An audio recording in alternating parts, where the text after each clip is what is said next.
appreciate how difficult these types of situations are for the community. I can assure you the Toronto Police are dedicating the necessary resources to this investigation.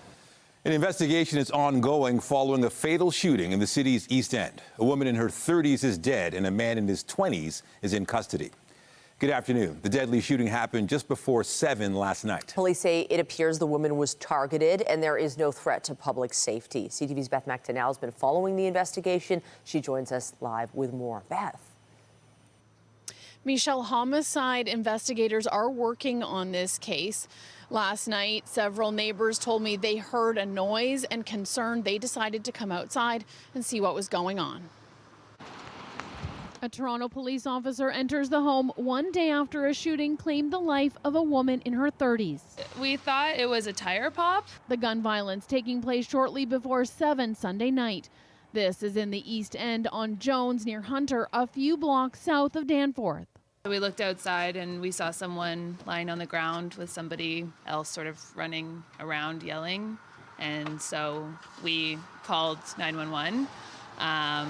And then we saw the cop cars get here and the ambulance. Police believe there is no danger to the public and it's an isolated incident. Officers located a female in her 30s that had a gunshot wound, and they immediately started life-saving measures. Officers also located and arrested a male in his 20s and recovered a firearm.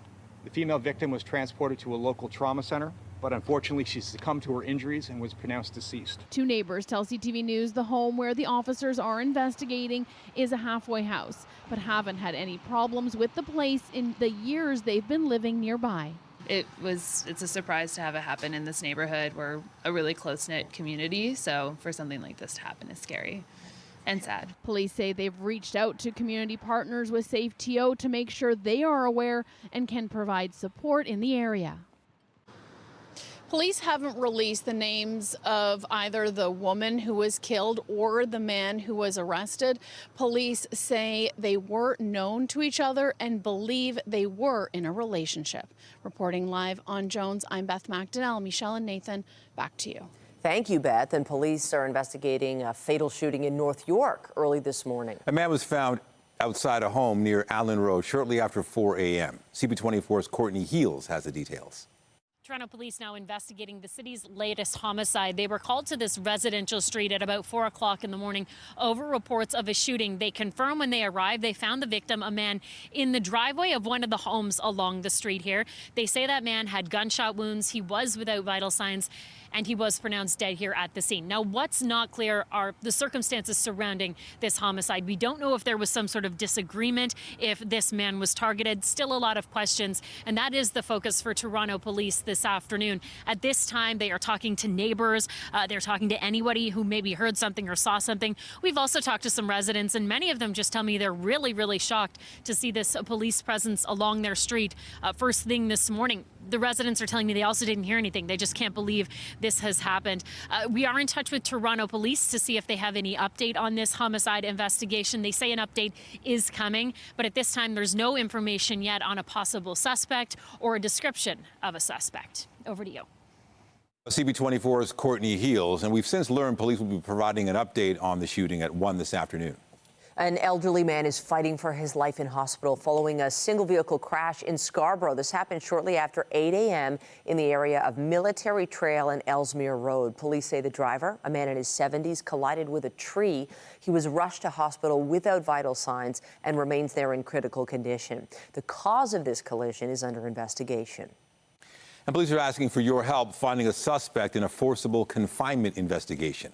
Police were called to the Warden and St. Clair area around 10:30 Friday night. They say the suspect had forcibly confined the victim inside an apartment, allegedly assaulting them with a weapon multiple times, as well as choking and threatening to kill them.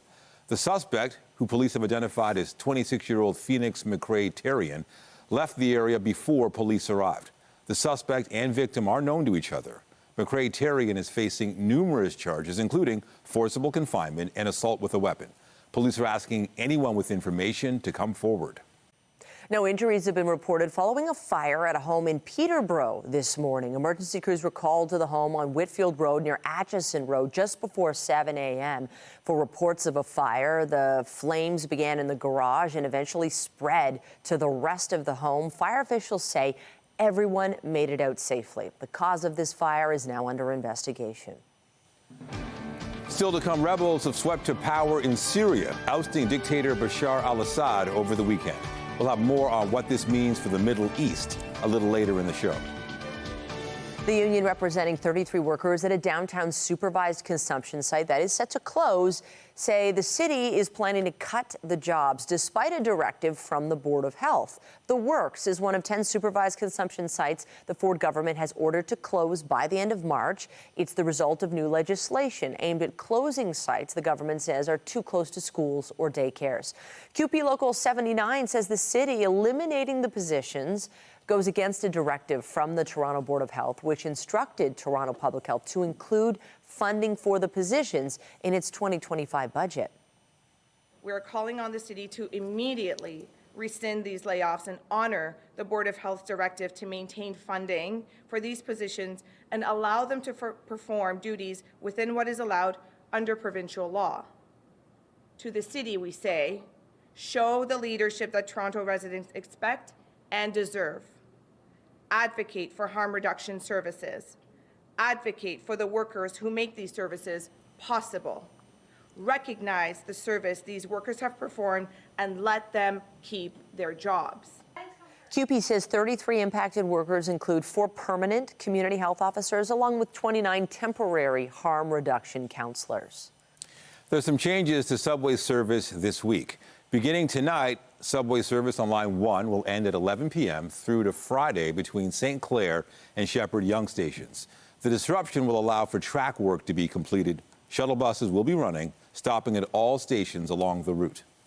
There is renewed speculation at Queen's Park that Premier Doug Ford will call an early election. There are several signs which indicate Ford may want to send Ontarians to the polls before the next scheduled election in June of 2026. They include the fast-tracking of several bills, as well as a year-end deadline the Premier has given his caucus members to decide if they will run for re-election. The PC party also has spent more than $103 million on ads in the past fiscal year. That's more than 3 times the previous year. We'll have more news in a moment, but first, let's take a look at the city this afternoon. It is a gray, cloudy day. We've got rain. We have wind to welcome us into this new week, and freezing rain warnings in place for Toronto and the GTA. Jessica Smith is here with a look at the current conditions. I already noticed a little icy coating on some cars and the sidewalks. You got to be careful. It's a bit of a mess. We're looking at more of a rain event as you get closer to the lakeshore. The further north and east you go, the cooler it is. So it is a bit of a messy mix everywhere, but we're holding on to those temperatures kind of just around that freezing mark in some areas. So we're starting to see that little bit of freezing taking place. So just take care out on the roads. We are looking at some freezing rain warnings in place again for us here in the city and across much of the GTA. Freezing rain warnings in place, and then we're also looking at special weather statements. So just keep that in mind. It is going to be a mess as you head throughout the day. When it comes to ice accretion, it's more so an issue the further east you go, but we're still dealing with it into kind of that north and east end of parts of the GTA. Temperature-wise, it is cool out there, but we will warm up a little. Right now sitting at 1, but it feels like -4. The further east you go, again, the cooler it is when it comes to those wind chill values. Coming up, I'll have your full forecast. Right now, it's back over to Michelle and Nathan. Thank you, Jess. Today marks day 25 of the Canada Post workers' strike, and a resolution still seems far off. The ongoing job action is impacting holiday shopping, as well as people receiving photo radar tickets. CTV's Sean Leathon's been following this story and joins us live with more details. Sean.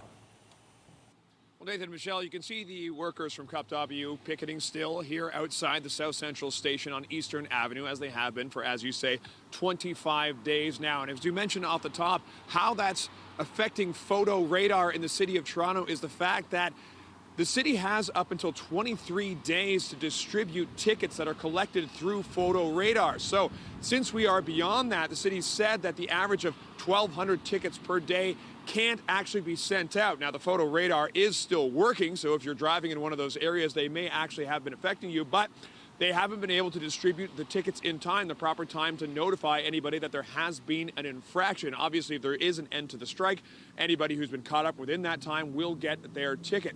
Now, also on top of that, the president from CUPW Toronto local, Mark Lubinsky, called on Minister Jean-Yves Duclos to actually remove the board of Canada Post, saying that they have not done their job, their leadership has not done its job, and all of the trouble that has been happening with this strike is because the board of Canada Post hasn't been able to come to a resolution as we get closer to the Christmas season. He is saying that the board has to be fired, but as we know, they aren't any closer to a resolution right now. The workers in the cold behind us still picketing and thinking they will be here for quite some time. So we will be here for quite some time as well, and for now, we'll have to throw it back inside. Reporting live, I'm Sean Leathon.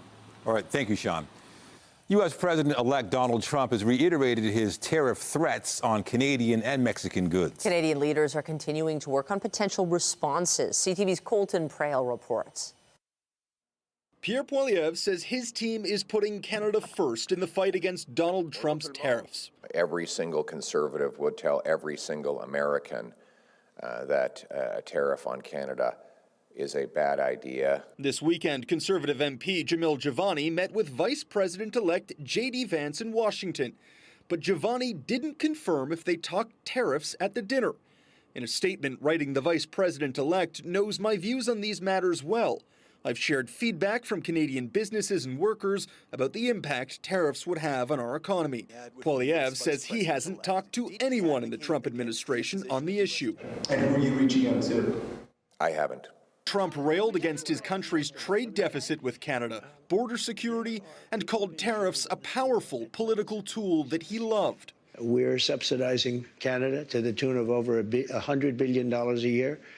We're subsidizing Mexico for almost $300 billion. We shouldn't be subsidizing. Why are we subsidizing these countries? If we're going to subsidize them, let them become a state. The message in stark contrast to that of the outgoing Biden administration. This is our #1 trading relationship in the world.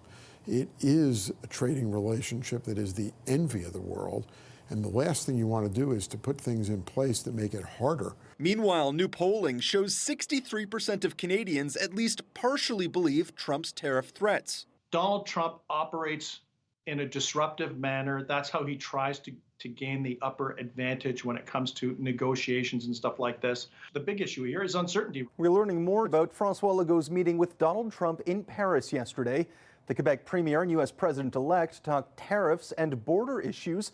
Meanwhile, Legault also met with Elon Musk to discuss U.S.-Canada trade and electric vehicles. Colton Prale, CTV News. As the war between Israel and Hamas in Gaza continues, millions of Palestinians continue to search for safety. Now, one refugee has managed to make it to Canada alongside some four-legged friends. CTV's Camille Karamali has her story. Hey. Ruba Akila is finally entering her new home in Canada for the first time after escaping war-torn Gaza with her life. Not in my wildest dreams, actually, that I'll ever be in Canada. So look. And with her most precious cargo. Welcome home. Her 3 feline friends. Come and meet Tuta. Tuta, Venkura, and Solo. They mean the world. We had been through a lot together. So these cats, they're like family to you? They are. It's not like they feel. They are parts of the family. Family she wasn't willing to leave behind in Gaza. When Israel invaded the enclave in October last year, she fled to the south. Her apartment bombed, left in rubble. After raising money, she was able to secure a way out into Egypt. But trying to get refugee status to Canada as a pet owner has its own unique challenges. Cats had to, deal with medical problems. She had to find a place that was cat friendly. In all the death and destruction during war, those trying to escape with their beloved pets have some of the hardest roads to safety. You could get people out, ironically, a lot easier than you could get animals out. So you had refugees leaving their animals. After 8 months of waiting in Egypt, Akila was finally able to gain refugee status, arriving in Toronto Sunday. Now she's found her new home, living with her brother. I feel so blessed. I was excited to meet her. And meeting her niece for the first time. Would you sing to us? Raindrops and roses and whiskers on kittens. Now finally having her family from Gaza meet her Canadian family for the first time. Kamil Karamali, CTV News, Hamilton, Ontario. Wow, what a beautiful voice. In Ottawa, the federal government has set a date for its fiscal update. The finance minister will present the annual fall economic statement next Monday.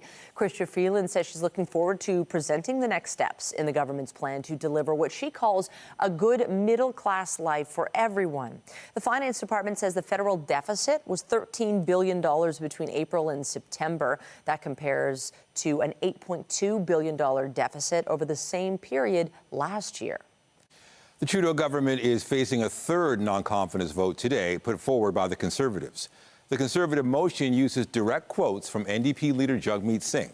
However, Singh says his party will not support it, meaning it's unlikely the government will fall. The checks right now that are being proposed will go out to someone earning $149,000, but won't go to a senior. That doesn't make any sense.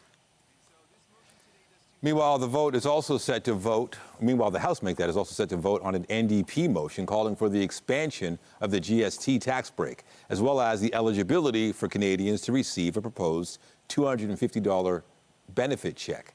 The NDP wants the government to include seniors and those who rely on disability benefits. The GST tax break is set to take effect on December 14th.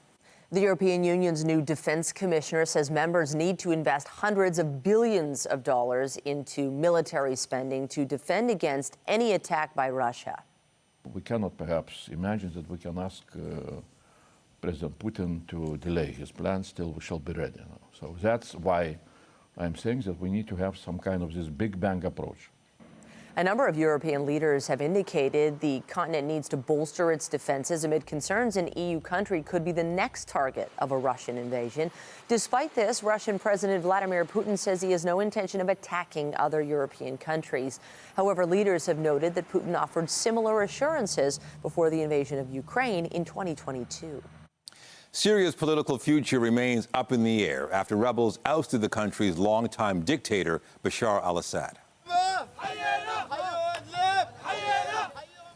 Citizens joined rebel soldiers on the streets of Damascus today, celebrating the end of more than a 50-year regime. A military alliance led by a former al-Qaeda commander swept across the country, eventually forcing Assad to flee to Russia. Syrian Canadians have celebrated the outcome.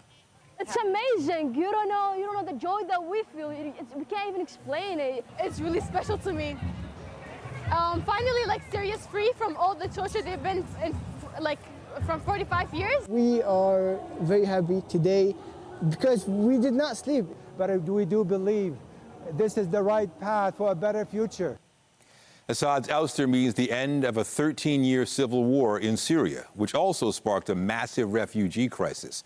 Millions of people who fled the country are now returning from camps in Turkey, Lebanon, and Jordan.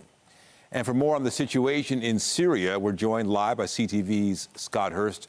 Scott, walk us through the assault by rebel forces that ended this 50-year rule of the Assad family in Syria. Good afternoon, Nathan. The surge in rebel forces over the past couple of weeks really kicked into high gear this weekend as it was setting its sights on the capital of Damascus, sending Bashar al-Assad, as you mentioned, fleeing to Russia. At the very least, this is an historic moment for the people of Syria. What happens next could lead to great opportunity and stability for the country, or more chaos and instability. The end of the Assad family's half-century rule is being celebrated by many far and wide. It closes a brutal chapter under the family's iron-fisted rule and the sudden end to that more than decade-long civil war that left hundreds of thousands dead and the country's economy in shambles. Now, the leader of the largest rebel faction is calling the victory a new history for the region, yet there remains a lot of uncertainty about the leader. Abu Muhammad al-Golani, a former al-Qaeda commander, however, denouncing his ties to the group in recent years, and his insurgent force, known as HTS, is considered a terrorist organization by Canada. The 42-year-old has spent years now trying to remake his image, depicting himself as a champion of tolerance and promising a Syria for all and religious tolerance. Now that will be put to the ultimate test, with the fate of the Syrian people, Nathan, hanging in the balance. So, Scott, what could this mean for the future of Syria and the Middle East? it could prove to be one of the most consequential turning points in the Middle East in at least a generation. This is a huge day, and as you said, and as we've been hearing, celebrated by Syrians far and wide, many forced to flee their country over the last several years and decades. Ultimately, the fall of Assad wipes out significant influence from two countries in particular, Iran and Russia. Iran loses the ability to spread weapons to its allies through Syria, whereas Russia likely loses a key Mediterranean port. Now, the fall of the Assad regime is being applauded by Western allies as they now pivot to see what a governing body will look like. U.S. President Joe Biden applauding the end of the Assad regime, however, saying there are many questions and a lot of work ahead to form this transitional government, while Prime Minister Justin Trudeau and Foreign Affairs Minister Melanie Joly also reacting by saying Canada is watching the situation incredibly closely. So for Western countries, it is being applauded that the fall of the Assad regime is good news for the people of Syria. It brings to a close a dark chapter in the country's history. However, many questions. Greater opportunity for the people of Syria and stability, or could this descend into more chaos and instability? A lot of work ahead for those in Syria and, of course, Western allies keeping a close eye on this. Yeah, lots happening. CTV's Scott Hurst with the latest in Syria. Thank you. Thanks, Nathan. The founder of the Just for Laughs Festival is back in court today as he faces multiple accusations of sexual assault and rape. Gilbert Rozon faces 9 lawsuits, all of which have been merged into a single trial at his request. The trial will mark the first time a new law in Quebec intended to stop the sharing of intimate images without consent will be tested in court. A group of women first filed a class action suit against Rozon in 2017, but that lawsuit did not go ahead as planned. He was also acquitted in a criminal trial in 2020 on charges of rape and indecent assault. Jay-Z has been accused in a civil lawsuit of sexually assaulting a 13-year-old in 2000, along with Sean Diddy Combs. The lawsuit, which was originally filed against Combs in October, has been amended by the victim to include allegations that she was also assaulted by Sean Carter, which is Jay-Z's real name. He's the first celebrity to be accused of sexual assault in connection to Combs. Jay-Z has denied the allegations, claiming in a social media post that it is a blackmail attempt by lawyer Tony Busby. The shortage of family doctors in Ontario is top of mind at Queen's Park today. CTV's Mike Walker has the details and more on what else is on the agenda. Patients losing their family doctor are understandably distressed. The executive director of a downtown Toronto clinic says the doctor shortage in Ontario is dire, unable to fill 2 vacancies, including one physician who retired earlier this year. Given the current shortage of family doctors in Ontario, there is often little I can do to help. Part of the problem, the Tattle Creek Family Health Team says, is newly trained family doctors are opting not to enter family medicine. They blame a lack of funding. Our staff at Tattle Creek Family Health Team have seen no increases in their salary for 5 years now, while costs of living have gone up year after year. As a result, over a third of our community health staff have left in the past year, with the highest turnover in social work and administration. They came to Queen's Park urging the province to do more to address the primary care shortage, the unfilled positions they say impacting more than 2,000 of their patients. Time and energy that should be directed towards patient care is now being diverted to try and help those patients who have been discharged and to figure out a way to keep the remaining practice going. Critics say the scenario at Tattle Creek is playing out across the province. According to the Ontario Medical Association, more than 2.5 million Ontarians are without a family doctor. What we're worried about is that the Conservatives are starving public health care on the one hand and expanding access to for-profit care on the other. Experts say without action, it will create a greater burden on already overwhelmed emergency departments. The NDP is calling on the government to provide more funding for clinics, better compensation for healthcare workers, and speed up assessments and approvals for internationally trained family doctors and nurses. There are solutions that are on the table, have been on the table for a long time. Some measures the government says it is acting on. Ontario leads the country in connecting people to primary care, with approximately 90% of all residents connected to primary care. One of the ways we are doing this, Mr. Speaker, is getting internationally trained doctors into the system. The Ford government has also recently appointed the former federal health minister, Jane Philpott, to oversee plans to connect every Ontarian to primary care within 5 years. Mike Walker, CTV News. It's a soggy start to the work and school week, so you'll want to maybe bring the umbrella if you're heading out this afternoon. We're not looking at an all-day downpour, but it will be drizzly off and on from start to finish. We're looking at a daytime high of 4 degrees, so we are relatively warm, and we don't lose any of that warmth as we head into this evening. Coming up, I'll have a full look at your long-range forecast, including what we can expect when it comes to some more mixing taking place and temperatures on the rise. All those details after the break.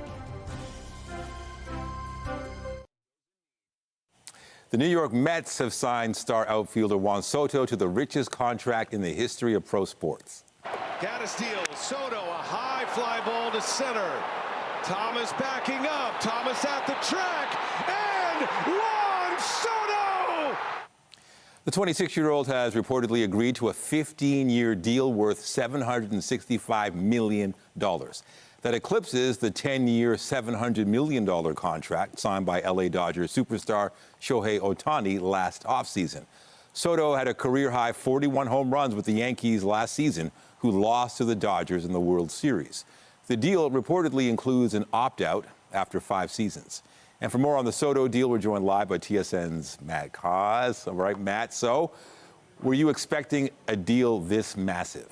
Oh, yeah, absolutely. Now, when we got well over $700 million, that still was a bit of a shock. It still kind of gave you a moment of pause.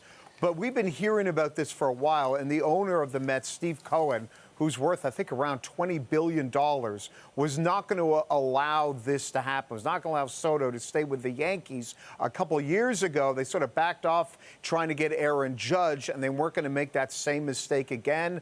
They now they get to win the day. They're the front page of the New York Post. This is a massive day for the New York Mets. Not only do they get Soto, but they take him away from the Yankees. So Blue Jay fans want to know, were we really contenders No. to get Soto, or is this just a joke? This is a joke, Nathan, and this is how I equate it.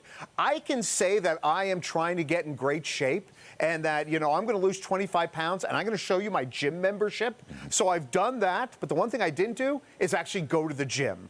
That's kind of what it feels like the Blue Jays. Oh, yeah, we're in this. We are one of the players. It felt that Blue Jays were more of a pawn by the agent Scott Boras to get that money up and to get more of a bidding war between the Yankees and the Mets, and it worked out. I never believed for a second that the Blue Jays were actually a serious contender for Juan Soto. Right, and they also did finish last anyway. Yes. So how does this deal change what other free agents might now be demanding?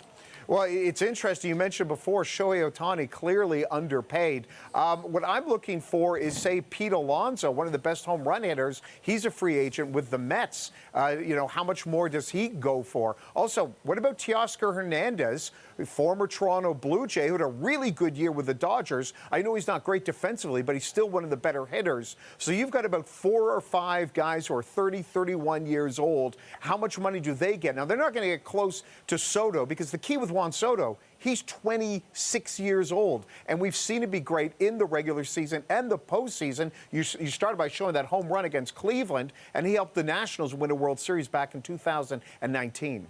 All right, so real quick, do you see the Jays going after someone else top on their list? Yeah, they will be going after the Teoscar Hernandez, the Pete Alonsos of the world. The question is, now that the Yankees, they lose out on getting Soto, how much more are they going to be bidding? Same thing for the Red Sox. There's going to be a big arms race in the American League East, and we'll see what the Jays do, but they're going to be up against some pretty stiff competition. All right, TSN's Matt Cause breaking it down. Nice talking. Take care. Yep, all the best. Sunny days ahead for Soto with all that cash for us. We got the freezing rain, the cloudy conditions. What? It's just the heartbreak that is December. We go from the cold to the warm to the rain to the freezing rain. You just have to prepare for everything and drive accordingly. It was a mess if you were out on the DVP, like a lot of us early on this morning, or the 401 series highways.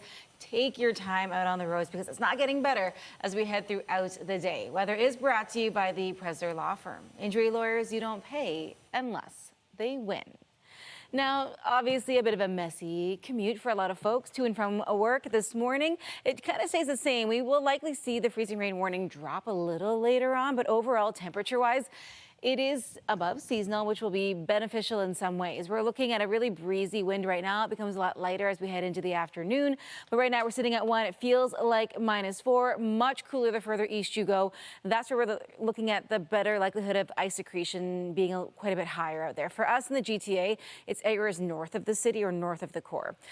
We're looking at a daytime high right around 4 degrees. We're still sitting above normal. Those showers kind of off and on throughout the day. A little bit more mixing taking place again the further east you go and the cooler it is. As we head into this evening, almost no change when it comes to our temperatures overnight. We should be at -5. We'll sit at 4, so it will help with the, I guess, battling against the ice accretion, at least through the downtown core and a good portion of the GTA, but it's still a bit muggy, not muggy, I should say. It's still a bit damp out there. The moisture, there's still quite a bit of it in the air. We're looking at this line making its way across as we head throughout the day today, again, prompting the freezing rain warnings and the potential for some really messy driving out there. The system that will push its way further east as we head throughout the day, and we get a bit of a break overnight and into the day tomorrow, with just a whole lot of cloud cover before more mixing and a more flurry activity makes its way in. But as we head throughout the majority of our afternoon, it's not great. Around 3 o'clock, likely school pickup time for a lot of folks. It gets a little better. We're looking at that freezing rain north and east of the city. So again, if you're tracking anywhere east of Oshawa, it will likely be a bit of a yucky drive for the way home. But as we head in towards our Monday evening, our Tuesday morning, it's really just a whole lot of cloud cover out there. And temperature-wise, it does get significantly warmer as we get into the day tomorrow. We are watching for rain right along the lakeshore, but again, the bulk of this is going to be kind of into eastern Ontario. So again, Oshawa and east, they're getting the bulk of the rain activity as we head into the day tomorrow. Into our Wednesday morning, another dose of rain makes its way through before temperatures start to drop, and we see that transition into some flurry activity. Now, we are holding on to temperatures well above seasonal today, tomorrow, and then we start to cool down just a little as we head in towards that midpoint of our week. Wind changes, it goes from rain to kind of a rain-snow mix to just straight up flurries as we head in towards the end of the week. But temperature-wise, still quite mild into our Wednesday. We see temperatures start to drop, and that's where we see the likelihood of that mixing taking place later in the day. So again, just driving this week, give yourself that extra time. If you don't have the winter tires, the all-season tires, make those appointments soon. As we head in towards Thursday and Friday, a little more sunshine makes its way through. That cloud cover lifts, but so does any of the warmth that we have, and it's going to be a little bit cool out there. And then as we head into your weekend, we're watching for another round of flurry activity. So you get that very short break towards the end of the week, but regardless, you got to drive safe. Michelle, I'll send it back to you. Thanks, Jess. Thanks. Still to come on CTV News at noon, the rising cost of cancer treatment in Canada. We'll have more on the additional costs being moved on to patients and their families when we return.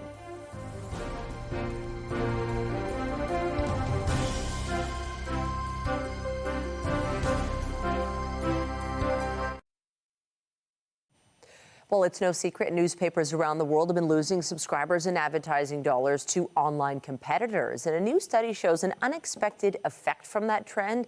It might be boosting crime. For more, we're joined by CTV science and technology specialist Dan Riskin. Dan, what did this study find exactly?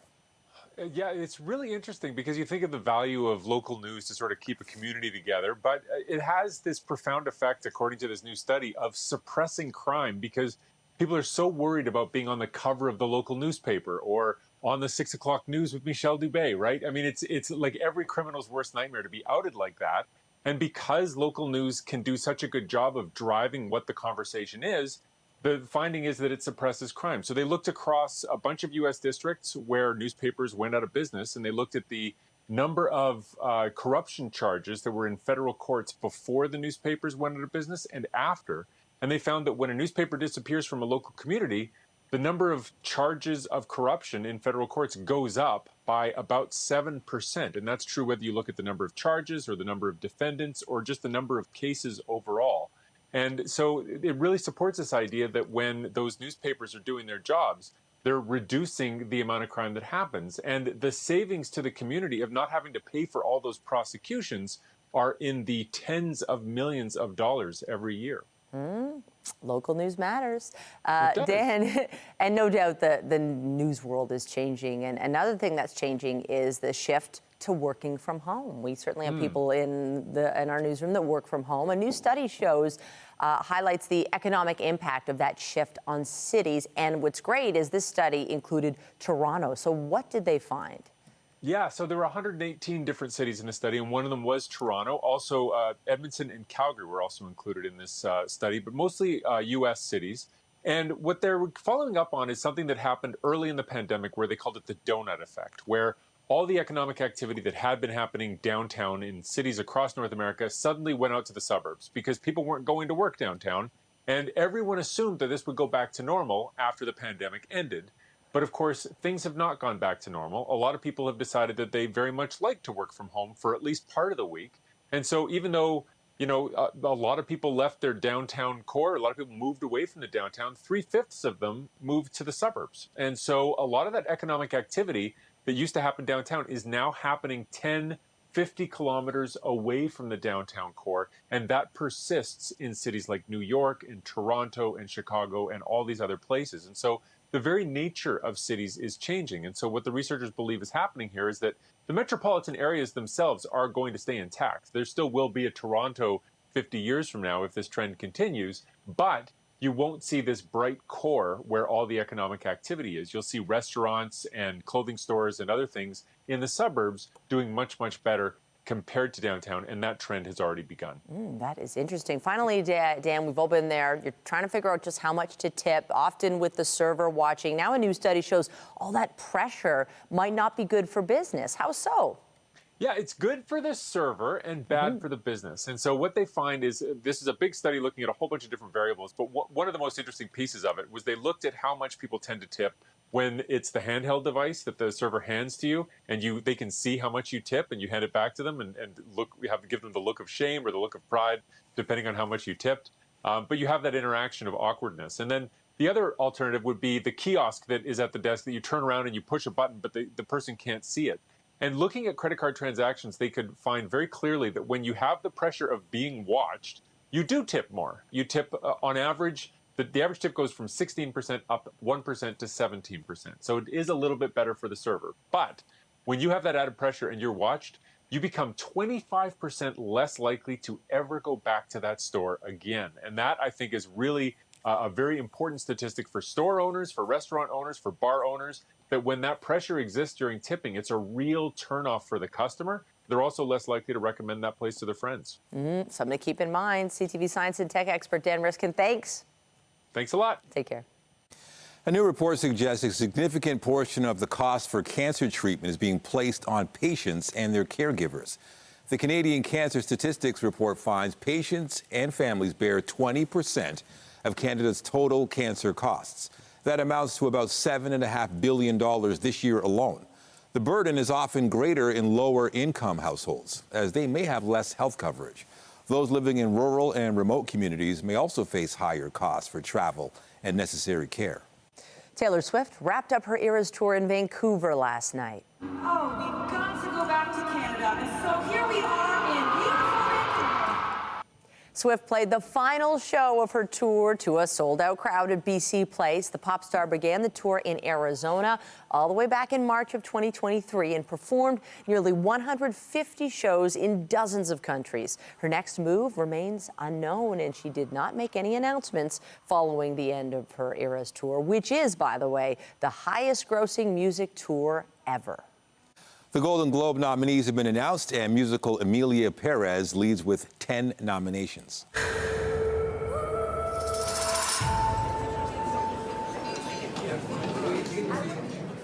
Emilia Perez tells the story of a Mexican drug lord who has gender-affirming surgery to become a woman.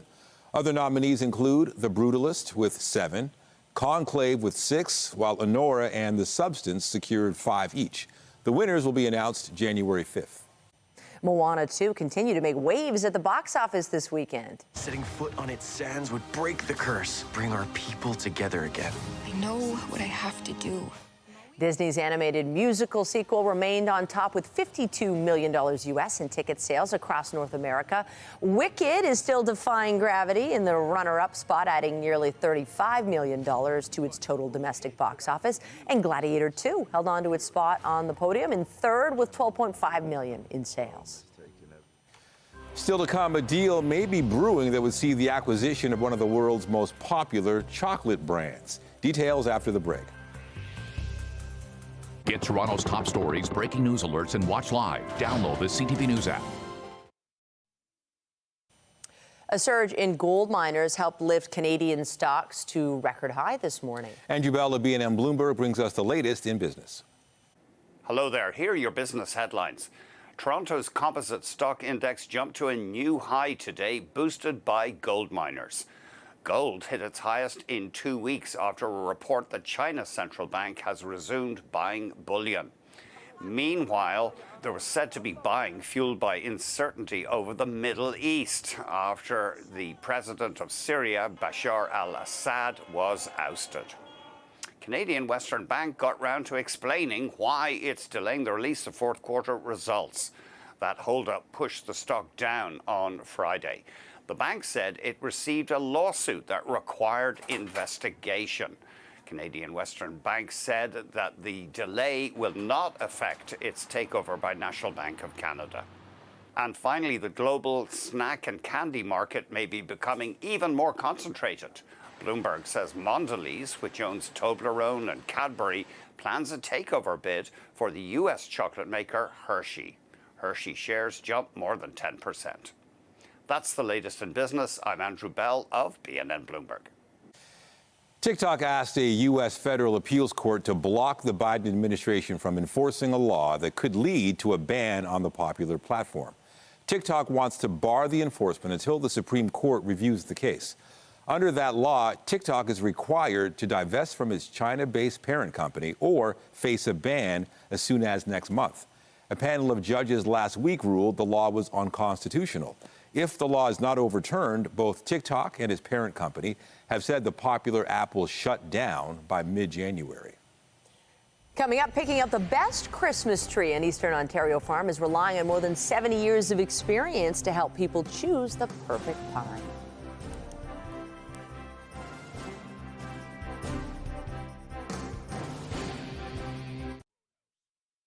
The holidays are quickly approaching, and many people are working to find the perfect Christmas tree. A farm in Eastern Ontario has been selling trees for more than 70 years, and they're hoping to continue that tradition for as long as possible. CTV's Jack Richardson reports.